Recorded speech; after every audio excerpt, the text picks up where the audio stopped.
诸位啊，我今天坐在这里，心里急得不得了。为什么？因为我看着2026年的天机，这一年是60年一遇的丙午赤马年，更要命的是，它还是个无春年。你们知道这代表什么吗？天干是火，地支也是火，连春天都被老天爷收走了。这不是普通的年份，这是一场针对我们心脏、针对我们寿命的生死大考啊！很多人跑来问我，明年要不要穿红内衣招财，要不要在门口挂大红灯笼？我听了真是气不打一处来。你们平时不读书，不懂易经，懂阴阳五行，就只会跟着外面那些江湖术士瞎起哄。我告诉你们，往年穿红戴红，那是你的自由，我没意见。但是在2026年，谁要是再敢满身大红大紫到处跑，你这不是在招财，你这是在玩火自焚，天地皆火。这把无名火专烧3种人。你们想一想，丙是什么？丙是天干里的火，是太阳之火，烈日当空，猛烈得不得了。午是什么？午是地支里的火，是仲夏正午最热的时候，也是火的地旺之地，上面是火，下面也是火。这在易学上叫做天干地支皆火，是60年才有一遇的纯阳之火。古书上讲赤马红阳节，说的就是丙午赤马和丁未红阳这2年。历史上每逢这2个年份，往往都是大旱大灾，甚至兵荒马乱。为什么我这么紧张？因为天地就是个大宇宙，人体就是个小宇宙。当外面的大宇宙变成一个大火炉的时候，你这个小宇宙会发生什么事？第一，你的水会被烧干。第二，你的金会被融化。水是肾金，是命根子啊，火太旺，首先受伤的就是肾和肺。但我告诉你们，最危险的还不是这2个，最危险的是心脏。特别是45岁往上的人，你们平时就有点高血压，有点心悸，或者晚上睡不好，你们就是我说的2026年最危险的人群。你们会发现，为什么平时吃的降压药这一年突然失效了？为什么心脏像是被火烧一样难受？因为外面的火大啊，热胀冷缩，懂不懂？天地间的热气逼着你体内的血气往上冲，你的心脏如果不跳快一点，不打大力一点，血液怎么散热？身体是在自我保护啊。结果西医不分青红皂白，硬是用化学药物把你的心脏压下去。这就像什么？就像一个高压锅，下面火开到了最大，锅里的气已经快爆了。结果你不想办法灭火降温，反而拼命去堵那个排气孔，或者拿锤子去敲那个锅盖，叫它不要动，最后会怎么样？爆炸嘛。无春年，天地不给生机，你的肝就是定时炸弹。你们翻翻农历日历就会发现，2026年的农历年头没有立春，农历年尾也没有立春。立春去哪了？被前后2年借走了。这在民间叫做寡妇年、花头年。但我告诉你们，这些俗称都太浅了，根本没讲到重点。真正的重点是，没有立春意味着天地间的生机被封锁了。春天对应的五行是木，对应的脏腑是肝，它的作用是生发，是把冬天藏在土里的种子顶开泥土，发出新芽的那股力量。这股力量非常重要，它是你一年精气神的启动马达。如果没有这股气，万物就长不出来，人体的阳气就升不上来。2026年是无春年，意味着天地之间的这股生发之气被隐藏了，被削弱了。老天爷不给你这把钥匙，你的身体要怎么启动？这就像你开车，你想踩油门，因为丙午年的火让你很想冲，但是你的点火系统，也就是春天的生机坏了，你拼命踩油门，引擎只会空转过热，车子却动不了。这会造成什么后果？第一，肝气郁结，情绪会像定时炸弹。2026年，你们身边会有很多人出现严重的心理问题，忧郁症、躁郁症、焦虑症的人数会暴增。为什么？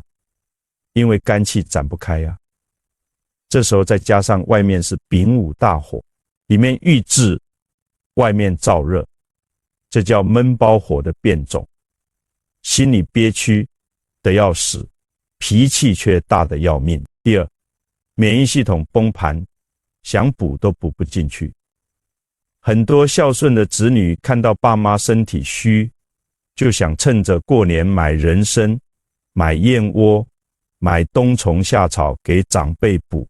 平常年份这样做或许还行，但是在吴春年，我劝你们手下留情。为什么？因为补是需要身体有能力去运化的。春天的生发之气就是运化动力，没有这股动力，你吃进去的补药就像是把一堆高级木材丢进一个没有火苗的炉子里，木材堆满了，火却点不着，最后这些木材只会发霉腐烂，变成身体的垃圾。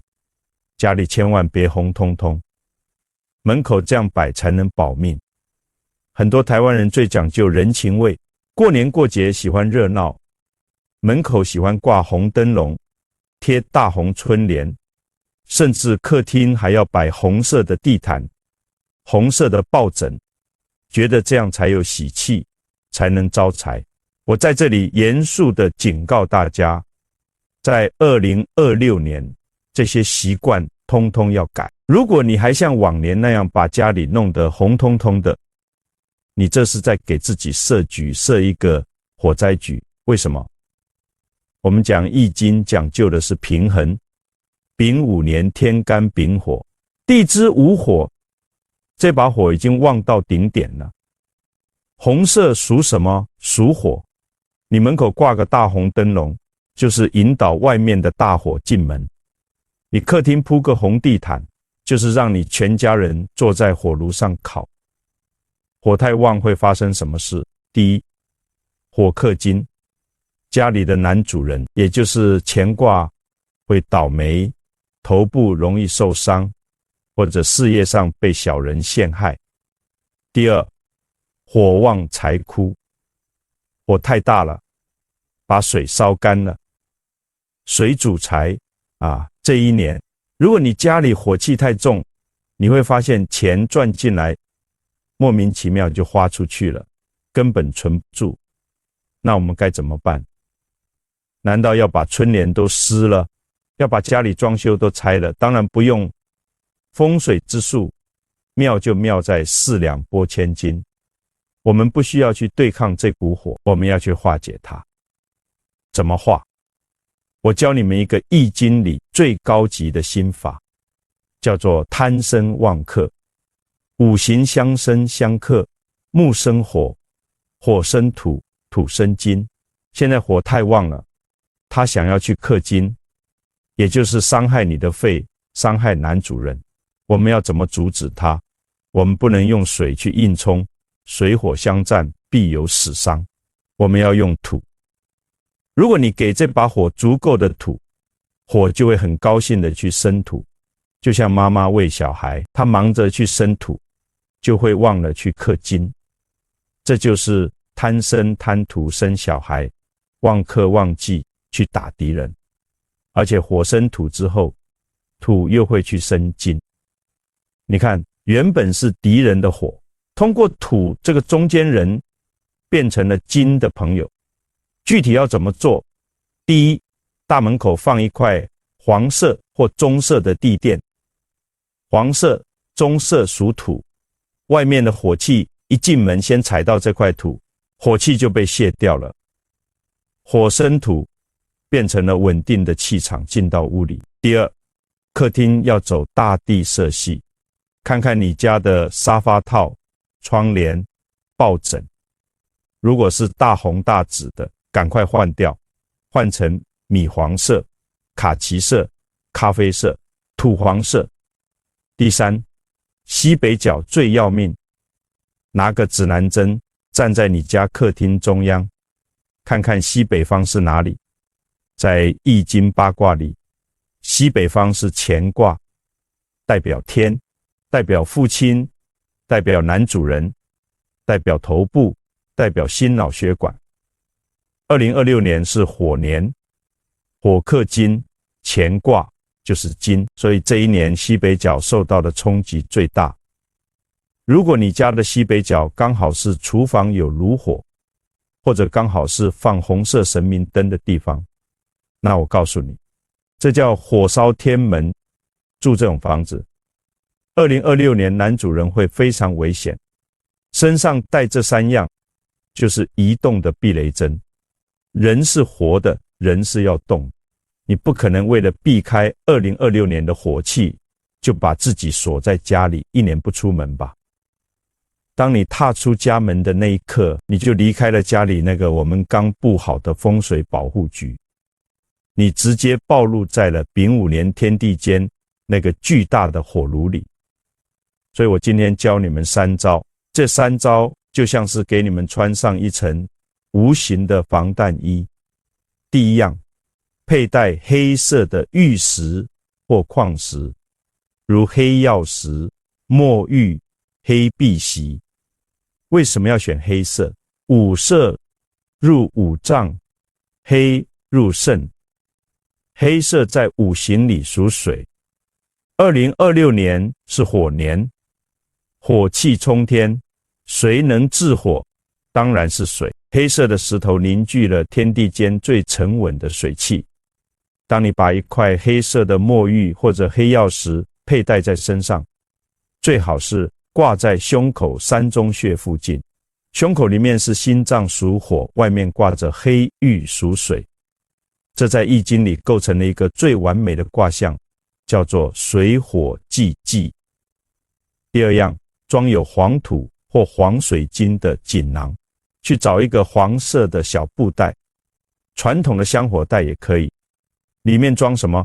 如果你有预算，可以装一点黄水晶碎石。如果你不想花钱，最灵验的方法是去你家附近的土地公庙求一点香灰，或者如果你跟庙住熟，求一点庙里花盆里的土，再混上一点米，土生金，米是金，把这个土加米装在黄色袋子里，随身放在包包里，或者挂在车上。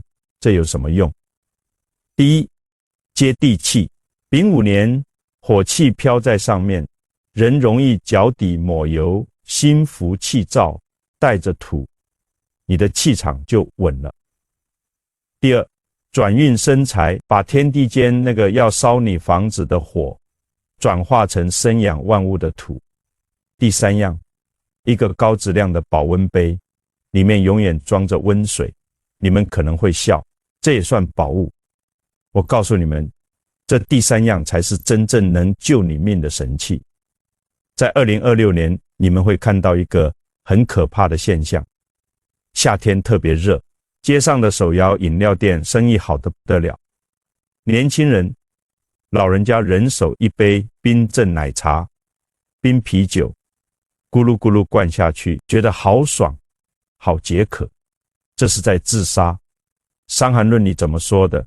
大热之气，遇寒则解。外面是大热天，丙午火，你的身体表面毛孔都开了，血管都扩张了。这时候你把一杯0度的冰水灌进肚子里，肚子里瞬间变成冰库，热气要往下行，碰到了冰块下不去了，下面的水汽要往上蒸发，碰到了冰块也被冻住了。这叫什么？这叫寒革。轻则拉肚子、胃痛，重则心脏麻痹。真正的补水要喝温水，大概30度到40度，跟体温差不多的水。这种水喝下去不需要身体额外消耗能量，直接就能变成津液，滋润你的喉咙、你的肺、你的血液。所以我要求你们今年不管去哪里，哪怕是去楼下便利商店买报纸，手里都要拿个保温杯，里面可以泡2片参须，补气生津，或者放一颗乌梅，酸甘化阴。想喝水的时候，小口小口的抿，这叫饮水如饮春雨，慢慢的滋润你的身体，心静自然凉。这才是破解的最高心法。讲到这里，我们这堂课快要结束了。我们谈了天干地支的火，谈了无春年的寒，谈了怎么吃怎么穿，家里怎么摆，身上怎么带，这些都是术，是方法，是手段。但是如果你只学会了这些术，却忘了最根本的道，那我告诉你，你在2026年还是会过得很辛苦。什么是道？在中医里，最高明的医生治的不是病，是神。黄帝内经说，恬淡虚无，真气从之，精神内守，病安从来。这几句话在丙午赤马年就是价值连城的黄金。因为2026年的火气，它不只烧你的身，它更烧你的心。你们看着吧，这一年社会上会充满了戾气，开车的稍微被挡一下，马上路怒症发作，下车打架，排队的稍微慢一点，马上破口大骂。家里夫妻之间为了谁洗碗这种小事，可能就会闹到要离婚。为什么？因为天地间的燥火在干扰人的心神，大家都很急，都很躁，像坐在火药桶上，一点就着。如果你也跟着他们一起急，一起躁，那你身上带再多的黑玉，喝再多的温水都没有用，因为你自己心里的这把火是无形的，它烧起来比外面的火还要猛烈100倍。所以我最后要送给你们一个字，这个字能破2026年所有的灾煞。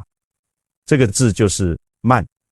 吃饭要慢，细嚼慢咽，让脾胃好消化，不生湿热。走路要慢，不要赶时间，预留多一点时间出门。走路急得气喘吁吁，心火就散不掉。说话要慢，想发脾气的时候先停3秒钟，深呼吸一口气，你会发现那股无名火就在这3秒钟里消散。这一年，不管外面发生什么事，不管股市怎么跌，不管邻居怎么吵，你要做那个如不动的人，你要做滚烫天地间的一潭清泉。当你慢下来，当你静下来，你的心脏也就是君主之官就安稳了。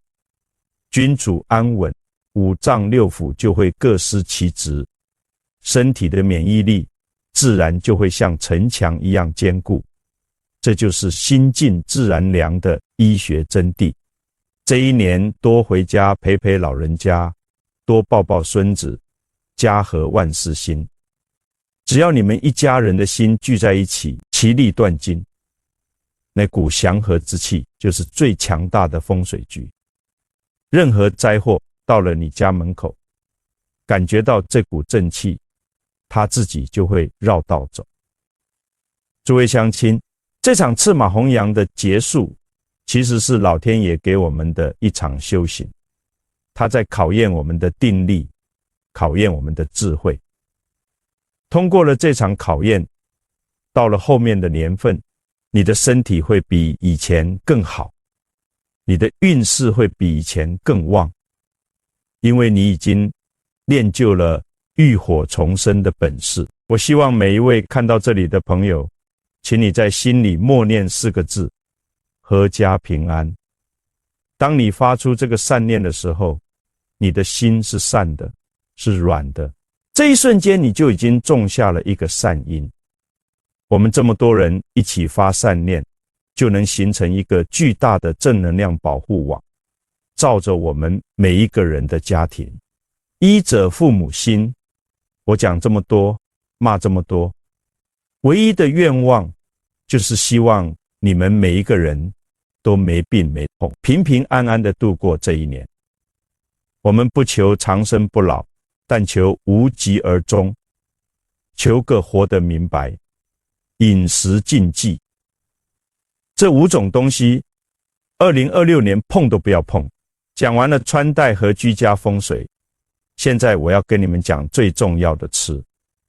中国人讲民以食为天，但我告诉你们，在2026年丙午赤马年，如果你还像往年那样乱吃，你这不是在吃饭，你这是在吃毒药。第一样，辛辣燥热的食物通通给我戒掉，什么麻辣火锅、麻辣烫、川菜、湘菜、韩国泡菜、咖喱，还有那些年轻人最爱的炸鸡、盐酥鸡，通通不要碰。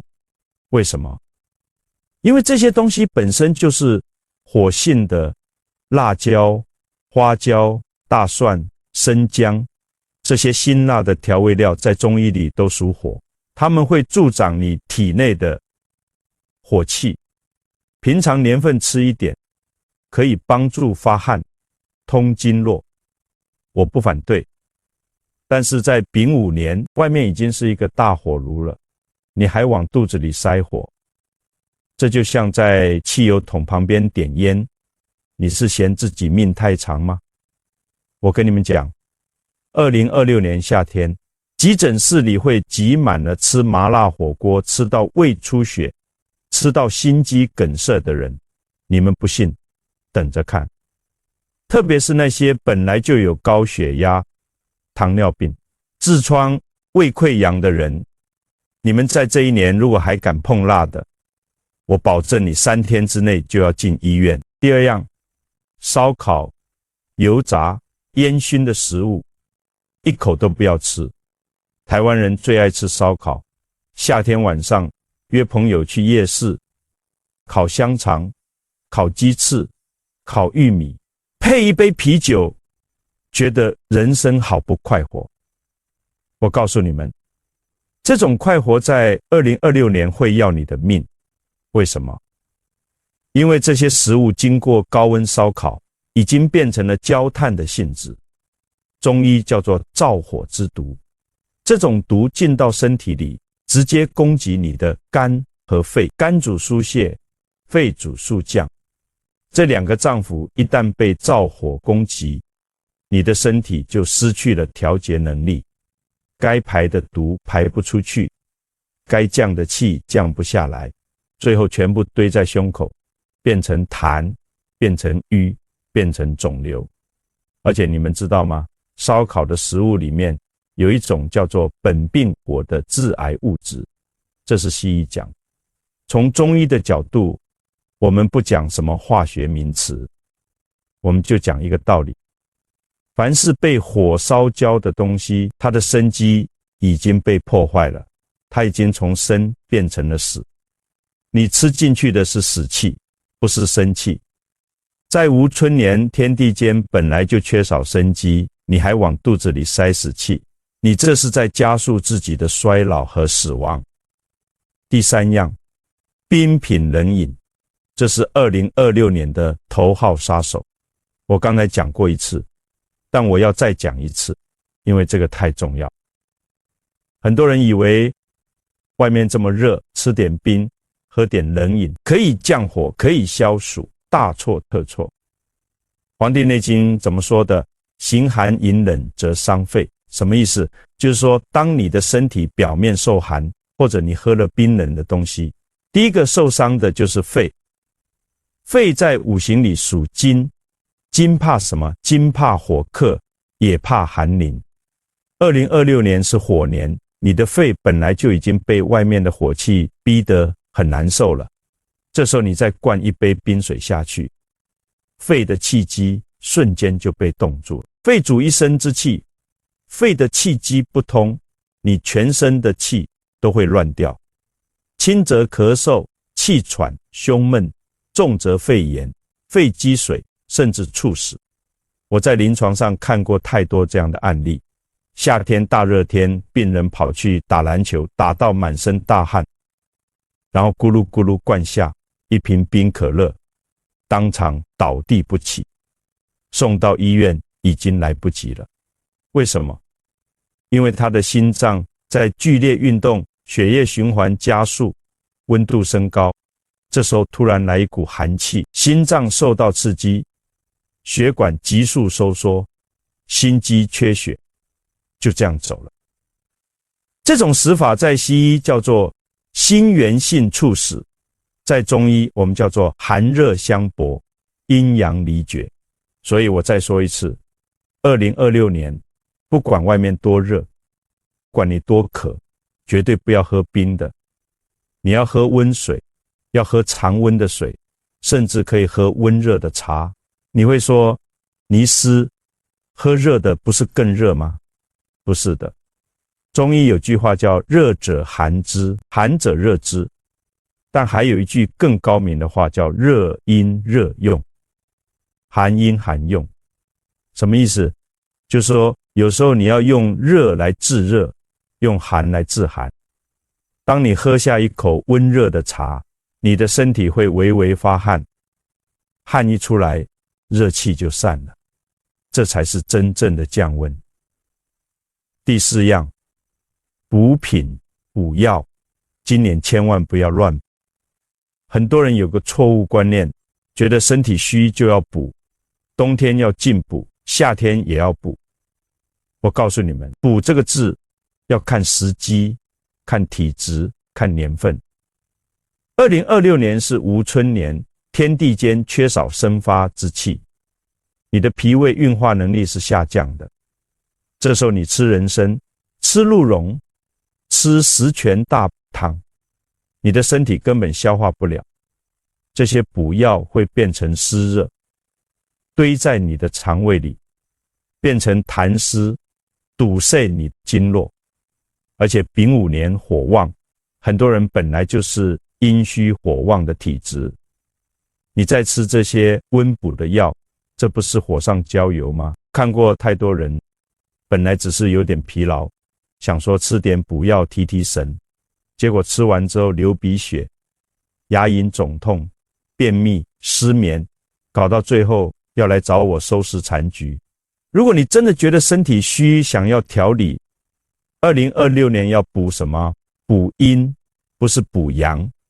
要吃一些滋阴润燥的食物，像是白木耳、黑木耳、百合、莲子、山药、秋葵，这些食物性质平和，能够滋润你的肺和肾，帮助你的身体对抗外面的燥。第五样，酒，特别是烈酒，能戒就戒。酒在中医里是最复杂的东西，它既是药也是毒。少量的酒可以活血通络，本草纲目里记载，酒可以行药事，通血脉，润皮肤，散湿气。但是过量的酒，或者在不对的时间喝酒，那就是毒药。2026年丙午火年，酒本身就是火性，特别是高粱酒、威士忌、白兰地这些烈酒，酒精浓度高，喝下去之后会在你的肝脏里燃烧，产生大量的热，外面是火，里面也是火，你的肝脏会受不了，而且酒会伤神。黄帝内经说，醉以入房，以郁结其精，以耗散其真。意思是说，喝醉酒之后，你的精神是涣散，你的判断力是下降的，这时候最容易做出错误的决定，或者发生意外。在2026年，我建议大家能不喝酒就不喝酒。如果真的有应酬，或者逢年过节要喝一点，那就选择低度的发酵的酒，像是红酒、黄酒、清酒，而且一定要配着食物喝，不要空腹喝，每次不要超过1小杯。喝完酒之后，要多喝温水，帮助代谢。而且当天晚上一定要早睡，让肝脏有时间休息修复，这样吃把火年变成福年。讲完了禁忌，现在我要告诉你们2026年到底要吃什么。很多人听到这里可能会想，你这也不能吃，那也不能吃，那我们是不是要饿死？当然不是。中国的饮食文化博大精深，老祖宗留下来的智慧，足够让我们在任何年份都能吃得健康，吃得长寿。第一个原则，多吃黄色的食物。为什么？因为黄色入脾，在五行里属土。我前面讲过，2026年火太旺，我们要用土来化解，让火生土，土生金，这样火就不会直接去克金，伤害我们的肺和心脏。那什么是黄色的食物？小米、玉米、南瓜、地瓜、马铃薯、黄豆、豆腐，特别推荐小米粥。小米在《本草纲目》里记载，治反胃热痢，煮粥食，益丹田，补虚损，开肠胃。什么意思？就是说小米可以养你的脾胃，帮助消化，而且它的性质是微凉，可以清虚热。2026年，我建议大家每天早上或晚上煮一碗小米粥来喝。怎么煮？很简单，小米洗干净，加水，水和米的比例大概是11，大火煮开之后转小火，慢慢熬40分钟，熬到米粒开花，粥变得粘稠，上面浮着一层米油，这层米油是精华，千万不要倒掉。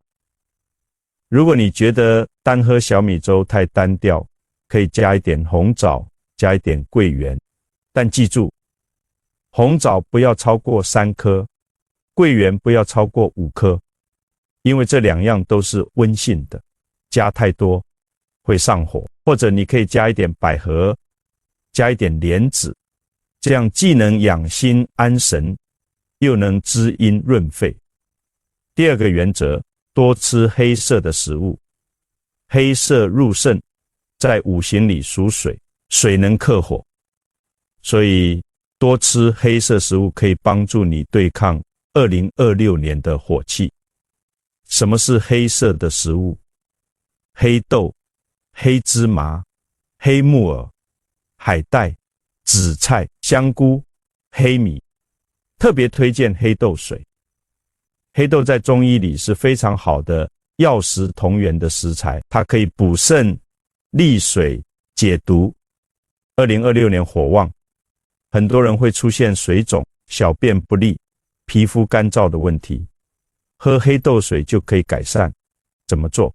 抓一把黑豆，大概50克，洗干净之后放进锅里，不要加油，用小火干炒，炒到黑豆的表皮裂开，闻到香味，然后加入1000毫升的水，大火煮开之后转小火煮30分钟，把黑豆捞出来，剩下的水就是黑豆水。这个黑豆水可以当茶喝，一天喝2到3杯。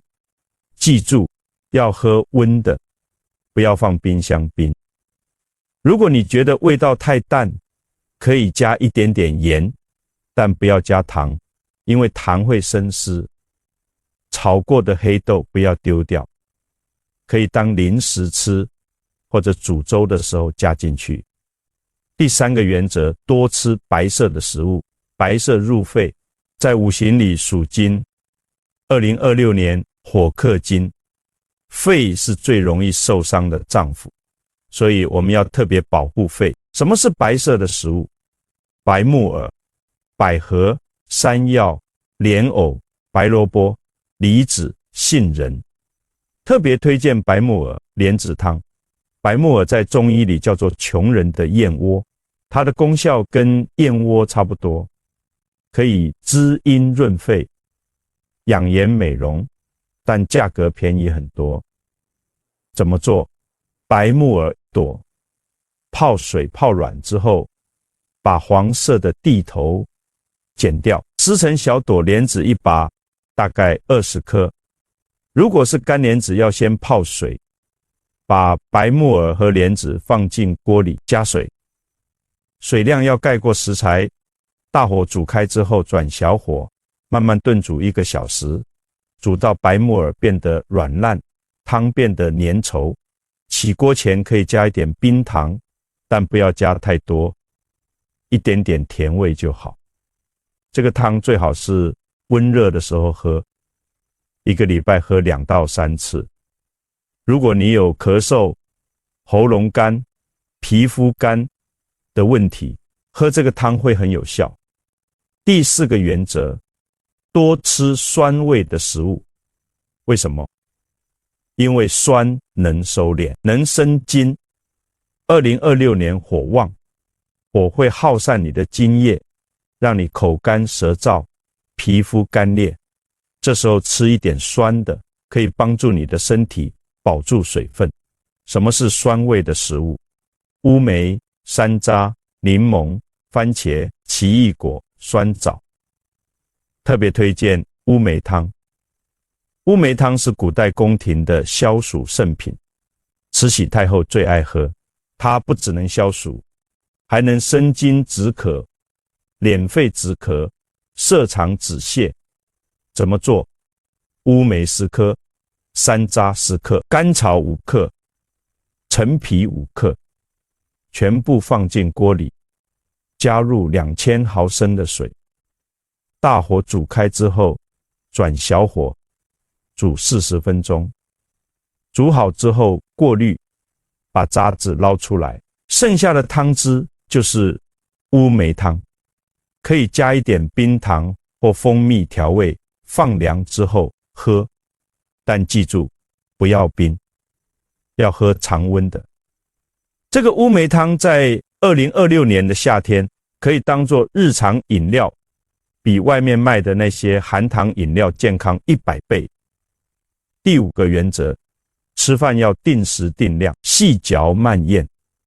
这个原则看起来很简单，但是现代人最做不到。大家都很忙，早餐在车上吃，午餐叫外卖边工作边吃，晚餐应酬喝酒吃到半夜。我告诉你们，这种吃法在平常年份就已经很伤身体了，在2026年更是要命。为什么？因为脾胃是后天之本，是气血生化之源。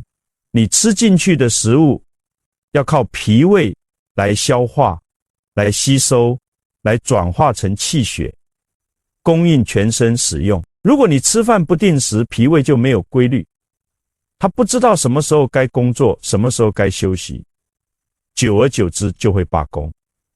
如果你吃饭狼吞虎咽，食物没有充分咀嚼就吞下去，脾胃要花更多的力气去消化，负担加重，也会出问题。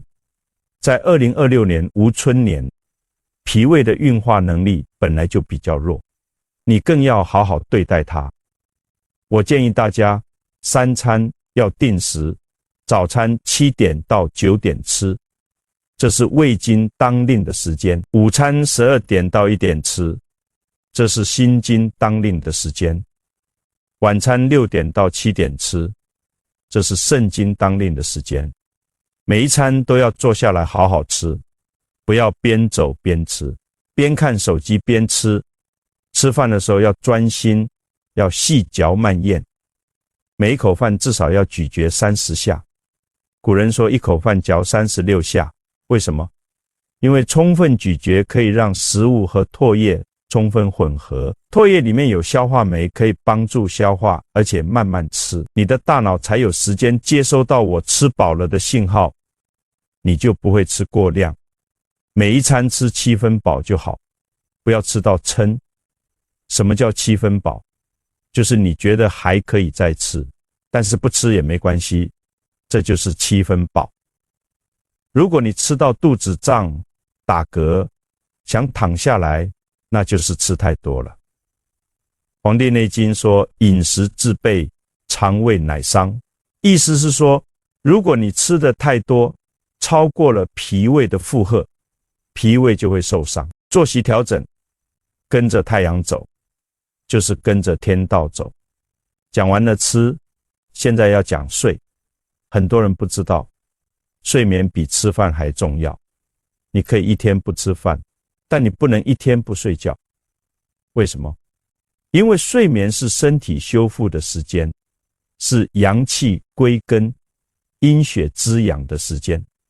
如果你不睡觉，或者睡眠质量很差，你的身体就没有办法修复，久而久之百病丛生。在2026年丙午火年，睡眠更是重中之重。为什么？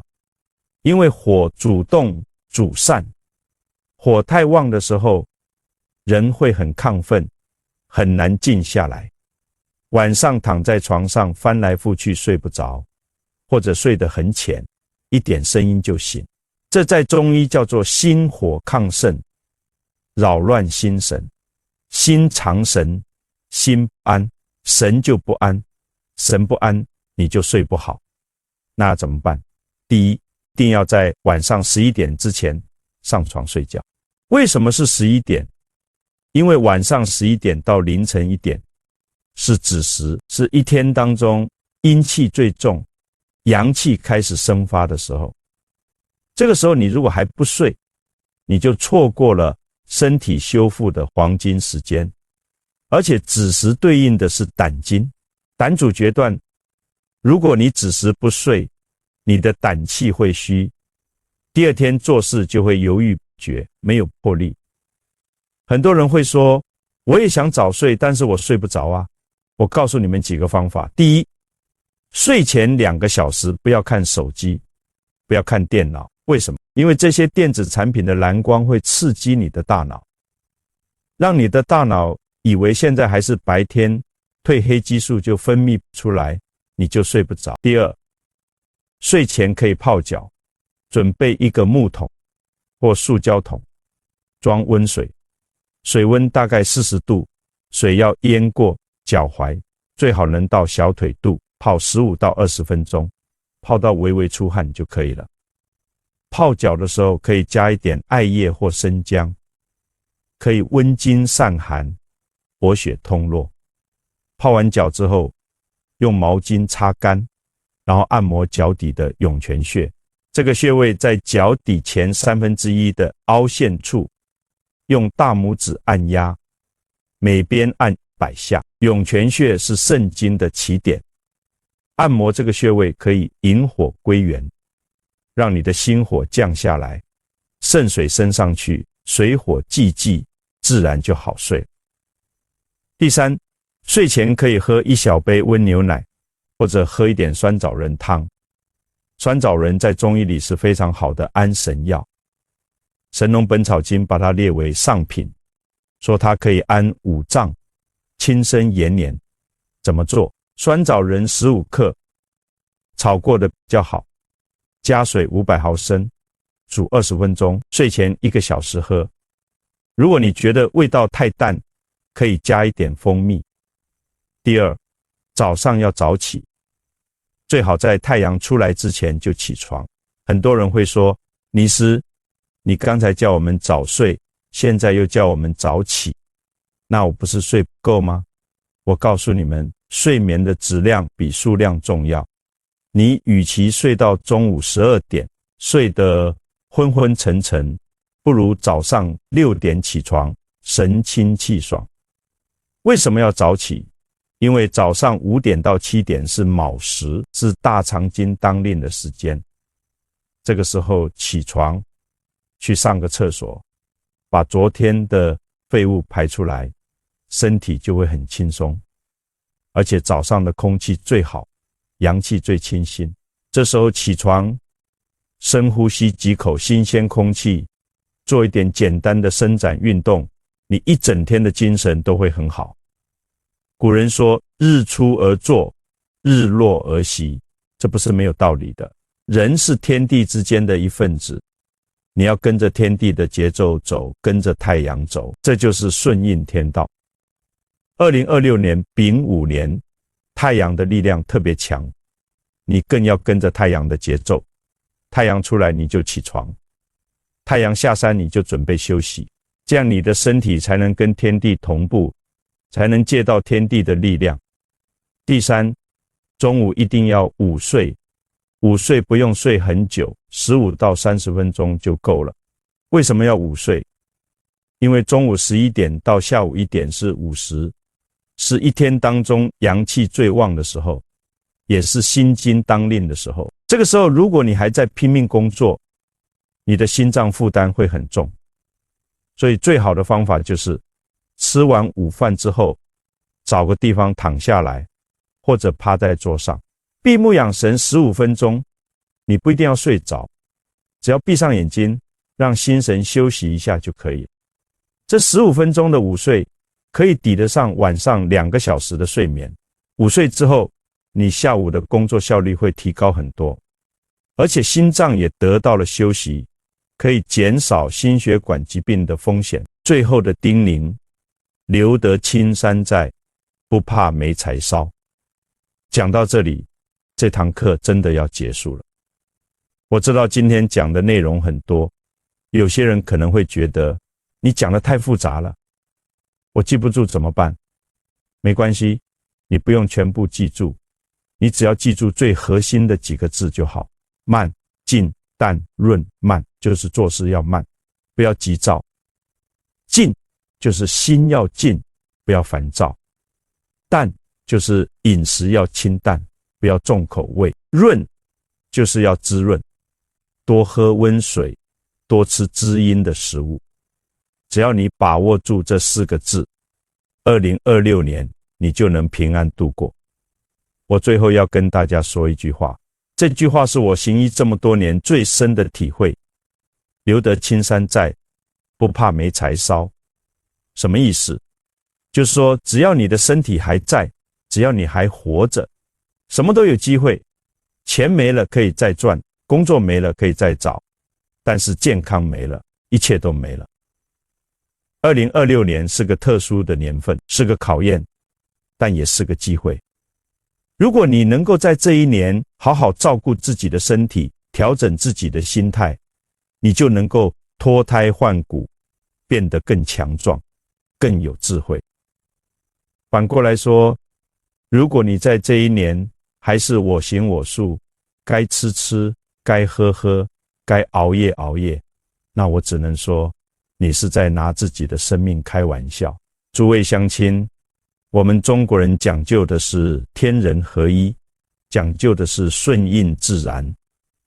2026年老天爷给了我们一个火年，我们就要学会如何在火中求生，如何化火为福。这不是迷信，这是老祖宗几千年传下来的生存智慧。我希望看到这里的每一位朋友，从今天开始就要开始准备了，不要等到2026年春节才来问我怎么办，那时候就太晚了。从现在开始调整你的饮食，调整你的作息，调整你的心态，把身体养好，把心情放好。这样到了2026年，你就有足够的本钱去应对那一年的挑战。最后，我要再说一次，阖家平安，健康长寿，这8个字是我对每一位读者最诚挚的祝福。我们一起加油，一起度过2026年这个赤马红羊节，然后一起迎接更美好的未来。谢谢大家，保重身体，我们有缘再见。